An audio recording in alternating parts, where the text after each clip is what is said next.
Hello, everybody, and welcome back to Soul Standing. My name is Beth, and today I'm bringing you a weekend read slash update video. Stay tuned.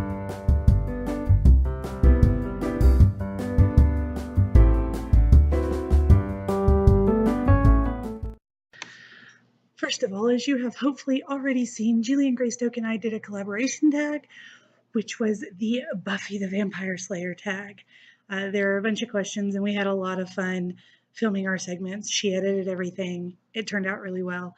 So if you would like to check that out, I will link both hers and mine up here in the cards or down there in the doobly-doo or whatever.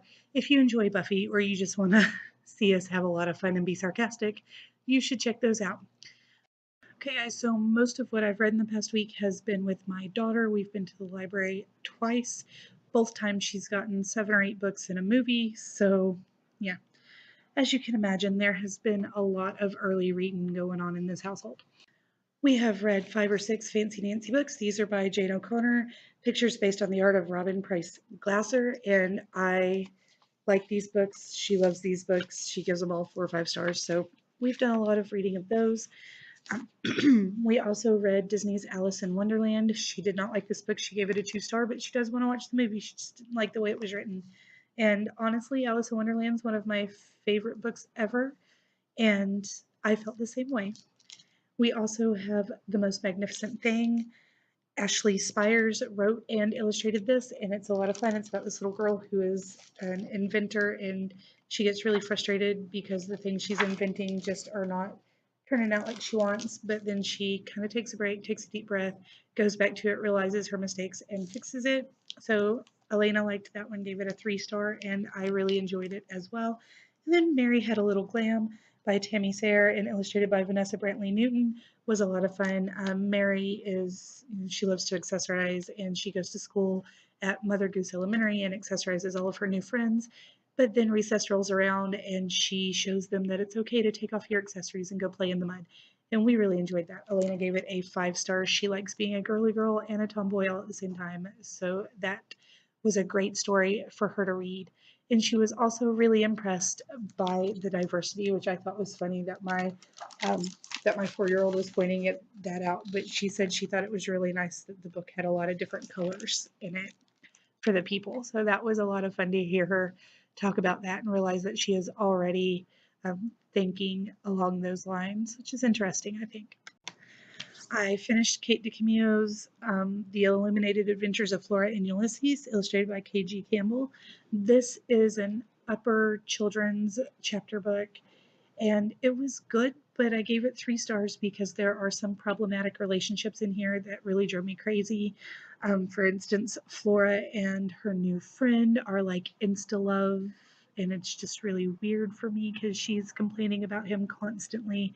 And then she's like, "Oh, I need to talk to William Spiver. Oh, I miss him. Oh, I need to tell him this."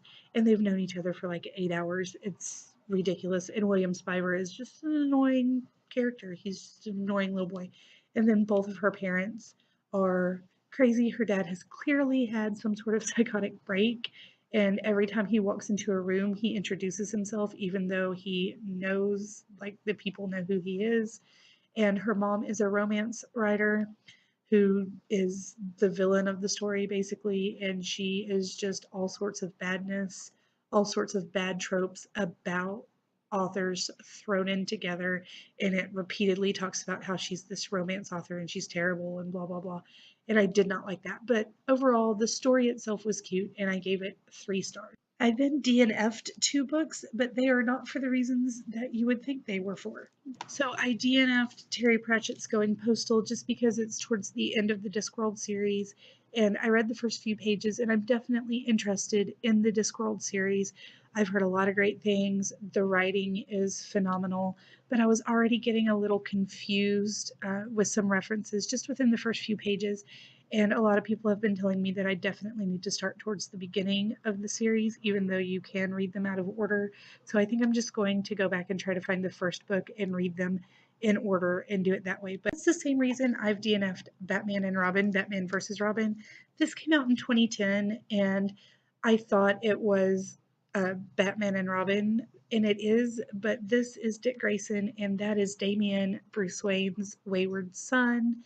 And so it starts out with Bruce not in the picture, something has happened to him, and Dick Grayson is trying to fill in his shoes until he can get him back, basically. So it was confusing, and I definitely want to go back and read the previous comics that I missed, get to the point where I understand what in the heck is going on. And now we are to the books that I am currently reading. First, we have Linger by Maggie Stiefvater. This is the second in the Wolves of Mercy Falls series.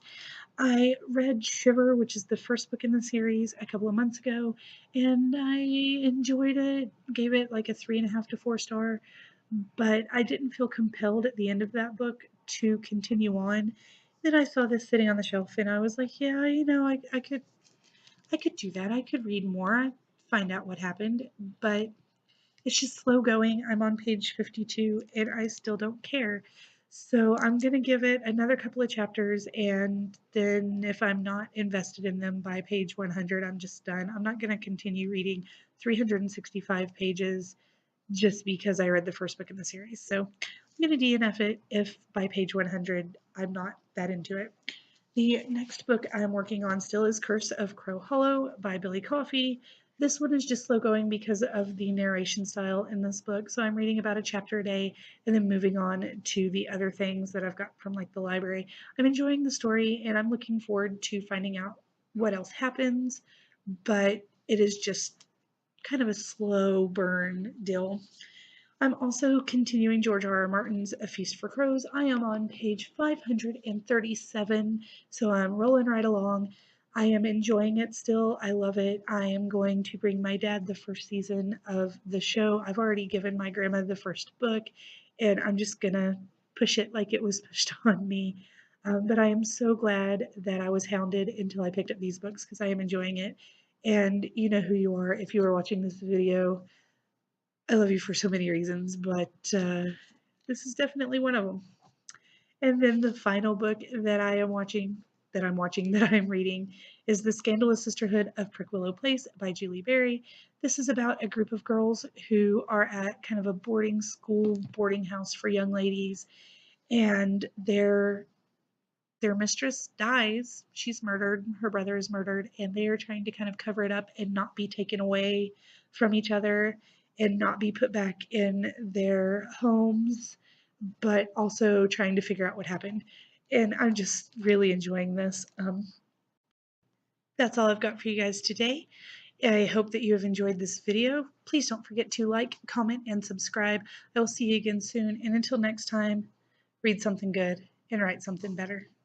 Bye.